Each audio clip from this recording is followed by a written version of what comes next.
আজ আমরা পড়ব ইউনিট 7 স্টোরি সুন্দরী।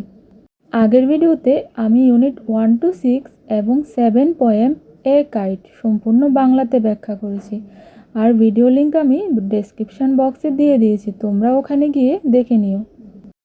চলো আমরা একসাথে পড়ি। Sundari. Read and enjoy this story. পড়ো এবং গল্পটির আনন্দ উপভোগ করো। Sundari was a big red white and blue kite. Sundari হলো একটি বড় লাল, সাদা এবং নীল ঘুড়ি। When Bobby made her. যখন ববি তাকে বানালো, শি স্মাইলড এট হিম। সে ববির দিকে দেখে হাসলো। কে হাসলো? সুন্দরী। তাহলে সুন্দরীকে? সুন্দরী হলো একটি ঘুড়ি। You are beautiful and I will call you Sundari. তুমি সুন্দর, তাই আমি তোমাকে সুন্দরী বলবো। He said. সে বলল। কে বলল? ববি। ওয়ান ডে ববি টুক সুন্দরী টু দ্য ফেয়ার। একদিন ববি সুন্দরীকে মেলায় নিয়ে গেল। The band was playing and every one was smiling. The band was playing অর্থাৎ যারা বাদ্যযন্ত্র বাজায় তারা বাজাচ্ছিল আর সবাই হাসছিল। A merry go round was playing a happy little tune. Merry go round হলো নাগরদোলা। নাগরদোলাতে খুব সুন্দর খুশির একটি সুর বাজাচ্ছিল। It was carrying lots of boys and girls round and round on its wooden animals. নাগরদোলাতে লাগানো কাঠের তৈরি পশুদের উপর অনেকগুলো ছেলে এবং মেয়ে বসে গোল গোল করে ঘুরছিল। Bobby looked for an open space where he could run and fly his kite. সুন্দরী looked too. ববি একটি খোলা ফাঁকা জায়গা খুঁজছিল যেখানে সে দৌড়ে তার ঘুড়িটাকে উড়াতে পারে, আর সুন্দরীও সাথে সাথে খুঁজছিল। Out in the grass ran Bobby, holding up his kite as high as he could. বাইরে ঘাসের উপর ববি তার ঘুড়িটাকে অর্থাৎ সুন্দরীকে উঁচুতে ধরে দৌড়াচ্ছিল।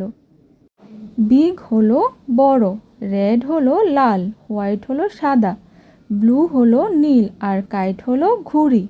মেড হলো তৈরি করা, স্মাইল হলো হাসি, ফেয়ার হলো মেলা, মেরি গো রাউন্ড হলো নাগরদোলা, স্মাইল হলো হাসি, হ্যাপি হলো খুশি, টিউন হলো সুর, উডেন অ্যানিমেলস হলো কাঠের তৈরি পশু, স্পেস হলো জায়গা, রান হলো দৌড়ানো, ফ্লাই হলো ওড়া।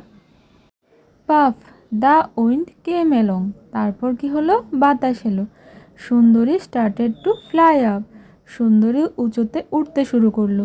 But she could not go very high. কিন্তু সে খুব বেশি উঁচুতে উঠতে পারল না। A little dog was holding on to her long tail. It was in his mouth. একটি ছোট কুকুর সুন্দরীর লেজটি ধরে ফেলল, এটা ছিল তার মুখে। এখানে টেইল বলতে অর্থাৎ লেজ বলতে ঘুড়ির নিচে থাকা লম্বা দড়িটিকে বোঝানো হচ্ছে। তাহলে সুন্দরী কেন উঠতে পারেনি? কারণ একটি ছোট কুকুর তার এই লম্বা দড়িটি অর্থাৎ লেজটি ধরে ফেলেছিল। আর কিভাবে ধরেছিল? মুখে করে। Bobby shoo the dog away. Will try again, Bobby said. তারপর ববি কী করলো? কুকুরটিকে তাড়িয়ে দিল। কিভাবে তাড়ালো? শু বলে। উইল ট্রাই অ্যাগেন, আমরা আবার চেষ্টা করব, ববি সেড, ববি বলল। This time Sundari lift up in the air, she tugged hard. এবার সুন্দরী বাতাসে লাফ দিল আর সে খুব জোরে টানলো। Oh how she wanted Bobby to let go of her string. সে খুব করে চাইছিল যে ববি যাতে তার সুতাটি ছেড়ে দেয়। She gave a big tug. সে খুব জোরে টান দিল। Bobby had to let her go. Bobby তাকে ছাড়তে বাধ্য হলো বা ববি তাকে ছেড়ে দিল। হুই ক্রাইড সুন্দরী। তারপর হুই বলে সুন্দরী চিৎকার করলো। Now I can fly as high as I please. এবার আমি যত ইচ্ছা উপরে উঠতে পারবো। And away she went. তারপর সে দূরে চলে গেল, অর্থাৎ সুন্দরী দূরে গেল। She flew up up in the air. তারপর সে বাতাসে অনেক উঁচুতে উড়ে গেল। এবার আমরা নিউ ওয়ার্ডসগুলো পড়ব। ব্যান্ড, ব্যান্ড হলো বাদ্যযন্ত্রের দল। ডিজি, ডিজি হলো মাথা ঘোরানো। স্মাইল, স্মাইল হলো হাসি। স্ট্রিং হলো দড়ি। টাগ, টাগ হলো টান দেওয়া। আর উইন্ড হলো বাতাস। তারপর আছে লেটস রিড, চলো পড়ি। I feel dizzy on a merry go round. নাগরদোলাতে আমার মাথা ঘোরায়। The band was playing a tune. তারপর বাদ্যযন্ত্রের দল একটি সুর বাজাচ্ছিল। তারপর আছে রিডিং ইজ ফান, পড়াশোনা হলো মজার। হু মেড সুন্দরী, ববি মেড সুন্দরী, সুন্দরীকে ববি বানিয়েছিল। Why did Bobby call his kite Sundari, Bobby called his kite Sundari because it was beautiful, কারণ তার ঘুড়িটি ছিল সুন্দর। Did Sundari fly very high at first, Sundari কি প্রথমেই খুব উঁচুতে উঠতে পেরেছিল? No, Sundari did not fly very high at first, না, সুন্দরী প্রথমে খুব উঁচুতে উঠতে পারেনি। What made Sundari really happy, কি সুন্দরীকে সত্যি খুশি করেছিল? Sundari became really happy when Bobby let her go and fly high in the sky, Sundari তখনই খুব খুশি হয়েছিল যখন ববি তাকে ছেড়ে দিয়েছিল আর সে খুব উঁচুতে উড়েছিল। তারপর আছে লেটস টক, চলো কথা বলি। Do you like to fly kites, তুমি কি ঘুড়ি ওড়াতে পছন্দ করো? Yes I like to fly kites, হ্যাঁ আমি ঘুড়ি ওড়াতে পছন্দ করি। Who helps you to fly kites, কে তোমাকে ঘুড়ি ওড়াতে সাহায্য করে? My little brother helps me to fly kites, আমার ছোট ভাই আমাকে ঘুড়ি ওড়াতে সাহায্য করে। নেক্সট দেখো কি বলা হয়েছে। লেটস শেয়ার, চলো ভাগ করি। Tick the objects you need to fly a kite, ঘুড়ি ওড়াতে তোমার কী কী জিনিস লাগবে। অ্যান্ড কালার দ্য কাইট, তারপর ঘুড়িটিকে রং করো। প্রথমে আছে stick, roller, glue, pair of a scissors, basket, paper and ball. এবার এগুলোর পাশে তোমার ঘুড়ি ওড়াতে কী কী লাগবে তোমাকে টিক করতে, অর্থাৎ মার্ক করতে বলা হয়েছে। এখানে দেখো আমি করে দিয়েছি, তাহলে কী কী লাগবে? রোলার, গ্লু, সিজার, তারপর পেপার। এবারে দেখো কি বলা হচ্ছে। Trace over the dotted lines, নিচে দেখো কতগুলো ডট ডট অর্থাৎ বিন্দু বিন্দু দিয়ে লাইন করা আছে, ওগুলোর উপরে আবার তোমাকে লিখতে হবে। তারপর দেখো কি বলা হচ্ছে। লেটস ডু, চলো করি। Look at the pictures and tell the story in your own words, নিচের ছবিগুলো দেখো, তারপর একটি গল্প তৈরি করো নিজের মতো করে। The umbrella and the crow, ছাতা এবং কাক। এই ছবি দেখে তোমরা কি গল্প বানিয়েছো আমাকে কমেন্টসে জানিও। তারপর দেখো কি বলা হচ্ছে।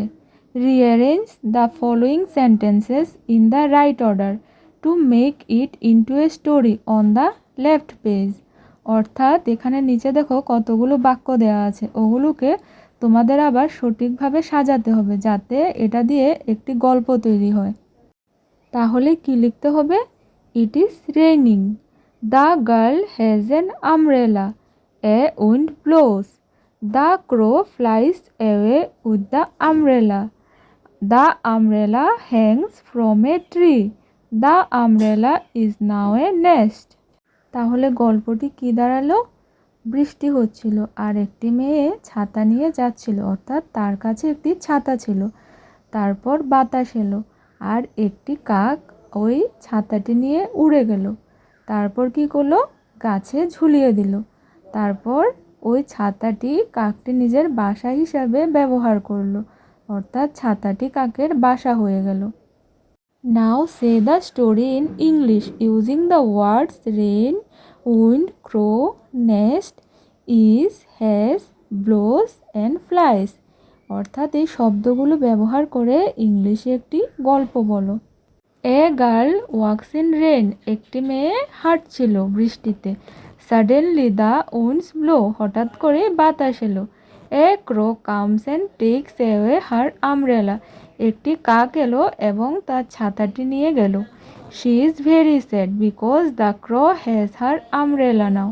তারপর মেয়েটি খুব দুঃখী হলো কারণ কাকটি তার ছাতাটি নিয়ে গেছিল। The crow flies away very far. তারপর কাকটি অনেক দূরে উড়ে গেল।